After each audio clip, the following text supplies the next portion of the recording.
Hello and welcome to Daytime, your place for scary stories straight from the horror forums of Reddit.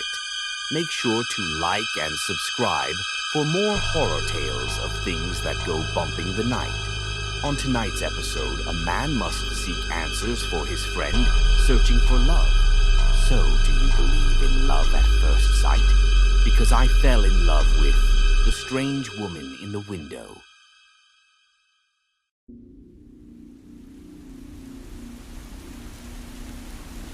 So she just sits there, Thas, and you're just staring at her like a creep? No. It's not like that. It's like she wants you to look, grinned Reggie. She shows off her legs, her white little panties. She throws her red hair around. That doesn't make you any less creepy.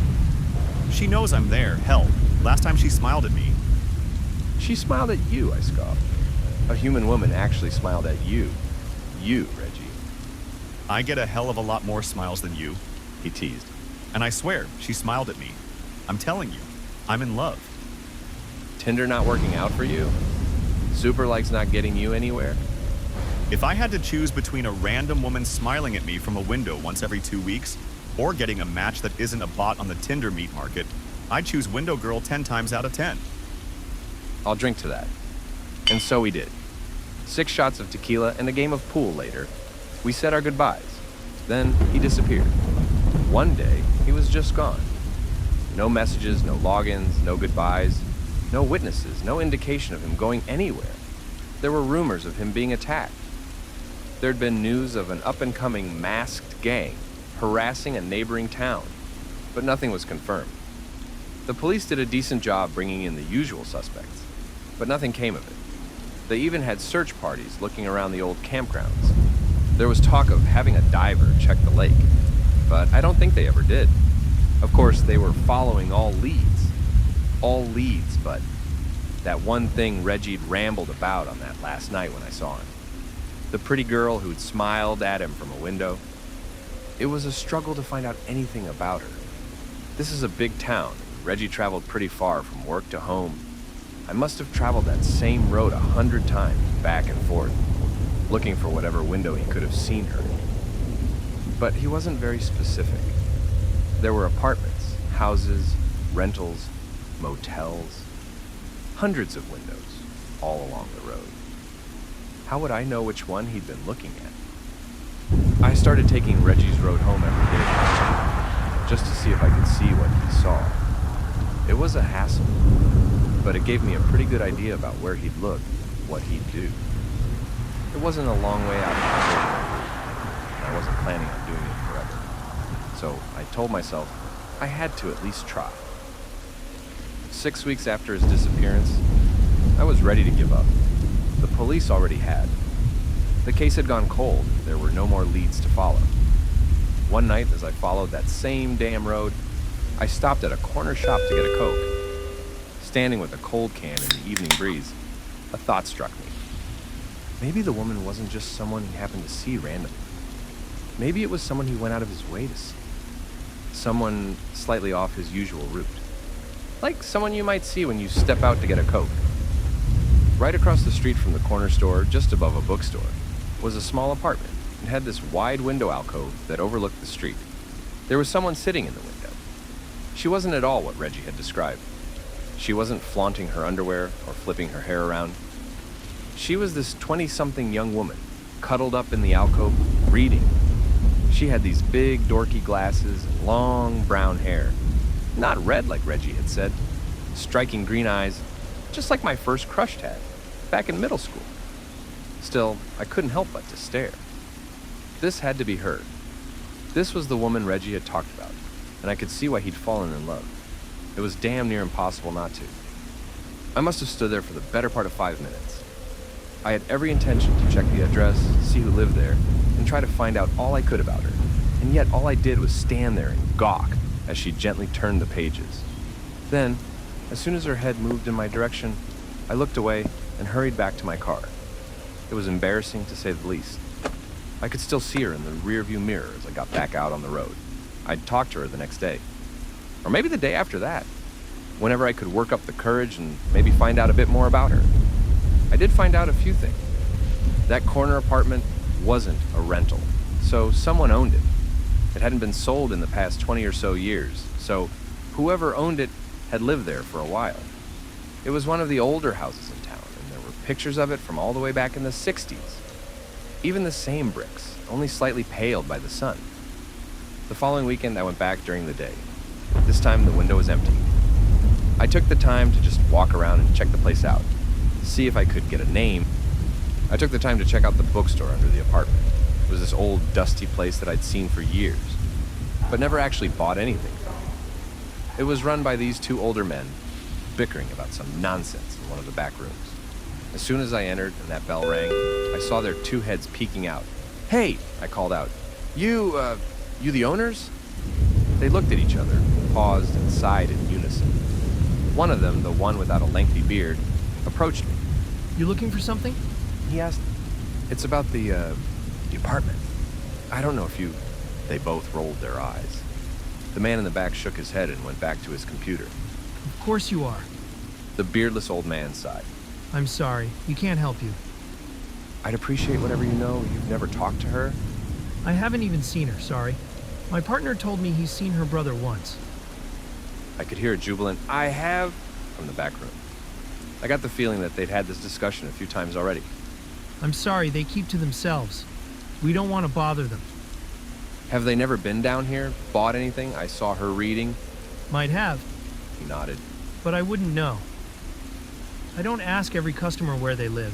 Maybe we ought to start. He gave me an apologetic shrug and returned to the counter. I thanked them, waved, and left. I asked around the neighborhood. Random people on the street, passers-by who seemed familiar with the area. At one point, I called out to a half-naked woman sunbathing in her yard. I talked to a dozen or so people. No one had anything clear to say about the woman who lived above the bookstore. Some claimed she lived alone, others said she lived with her brother. Some thought it was her father or her husband. But it was clear she wasn't living alone. One man claimed he'd seen an older woman walking around up there, so maybe it was a whole family. Then again, they didn't seem to have a car, and no one had seen them leave. I was getting a funny feeling about the girl living there. It wasn't a large apartment, so I couldn't imagine so many people living there. One or two, sure, but 3, 4? No way. I decided to take matters into my own hands. It took me a lot of stomping around to build up the courage, but I made my way up the stairs to the apartment door. The name on the door just said More. Strange family name. I stood outside her door for a solid minute before I knocked. Had I known she wasn't home, I wouldn't have bothered. I knocked 2 more times, but there was no one to answer. Instead, I just stood there like an idiot. If I'd had any paper, I'd left a note. I did take a mental note of the other 2 apartments on the same floor being empty, though. Strange. I started going by that street regularly, once a day, waiting for her to show up in the window again. Every day, sometimes more than once, I passed that street. I was starting to wonder if I was still doing this to find out what happened to Reggie, or if I was genuinely interested in that woman I'd seen in the window. Maybe it wasn't even the same person. After all, she looked nothing like the woman Reggie had described. It took me 2 weeks of diligent watching to finally see her again. When I did, I nearly got in an accident. I slammed on my brakes, shocking the driver behind me. I parked outside the corner store, and I just stood in the middle of the dark street, gawking at her. It was the same woman, same brown hair, another book it looked like, and she'd cuddled up with a blanket. There was a cup of something warm next to her, fogging up the inside of the window. I could see those emerald eyes all the way down the street. She was magnificent. In a moment of onset stupidity, I waved at her. I couldn't help myself. To my surprise, she turned to me. She put down her book, tilted her head, and met my gaze. She looked bored, frustrated even. There I was, some random man on the street, waving at a young woman in the privacy of her home. I was being an idiot. Then she smiled at me, and I fell in love. This warm, genuine emotion. She was so happy to see me. She was eager to meet me, I could tell. I had to go see her. I ran across the parking lot, crossed the street, and went around the back of the building. But as I put my hand on the door to the apartment complex, I felt a tiny drop of water on the back of my hand. For a moment, it made me stop, just long enough to think. As one drop turned into 100, I snapped out of it. This was too strange. I'm not a bad-looking man, but finding myself running across the street to knock on a stranger's door, that ain't me. I wasn't being myself. Maybe the same thing had happened to Reggie. I wiped the rain from my face and went inside. I hadn't even noticed the strange blue mesh bags used for garbage piled in a corner of the hallway. This time, I felt a bit more observant, but I still walked up those stairs, and I still knocked on that door. Not just to see a pretty face, but to ask questions. This time, she was home. I knocked 3 times, firmly. Come in. A soft voice spoke. I just want to ask a few questions, I said, about a friend of mine. Come in. The voice repeated. I took a deep breath and felt the handle. It was open. This wasn't right. A lone woman letting a strange man into her apartment at this hour? Sure, this wasn't a big town, but this was just odd. Shouldn't she at least meet me at the door? I could see a shine from the peephole. She was nowhere near the door. She wasn't even looking out. Do you mind coming out for a sec? I asked. It won't take long. Come in. I'm sorry to bother you. It's just... Come in. My stomach slowly turned as a chill crept up my spine. I let go of the handle and backed away. I'm sorry. Can you hear me all right? I think the door... Come in. Oh, she heard me. No way she didn't. Was she mocking me? I need to talk to you. I'm not coming in. No response. A shadow suddenly blocked the light from the peephole. Someone was looking out at me, and I hadn't even heard her move. I took a step back, leaning against the wall across from the door. I should leave, I said. I'm not... Come in. This time the voice was harsher, insistent. It wasn't an invitation anymore, it was a request. I felt my heart skip a beat, and I just kept backing further and further away from the door. As I reached the stairs, I heard a mechanical sound. A click. A lock. I peeked down the stairs. I could see someone by the exit, a shadow locking the door from the outside. Reggie? I didn't get time to think as I heard a creaking noise. The front door was opening. She was coming out, and whoever had been downstairs disappeared into the night. Come in. This time the voice was dark, bubbling, like someone speaking underwater. All I got was a short glimpse. Her gorgeous brown hair, hiding a strange face. Scaly skin that changed tint as I looked at it. Too many eyes. Some blue, some brown, some striking green. The components of the beautiful woman I'd seen, scattered about something wrong. I would have stared at her forever, had I not been instinctively backing away. I lost all balance as I reached the edge of the stairs, and I tumbled backwards. It felt like an instant, like no time passed at all. I was suddenly on the ground floor looking up the stairs. I was bruised, my leg twisted. Behind me, I could feel the front door locked. Come in. I heard from the top of the stairs. Come in. Come in. A face peeked around the corner. It was rearranging, making itself pretty, discarding old teeth to regrow new ones. Little white molars danced their way down the stairs, only to turn to dust. She was changing hair color to black, and her skin to a Mediterranean tan. She was starting to resemble my first girlfriend. I closed my eyes and turned to the front door. I heard clumsy footsteps slowly make their way down the stairs behind me.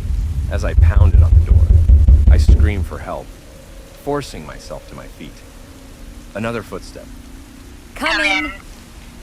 I kept screaming for help, pounding on the thick glass. Come in.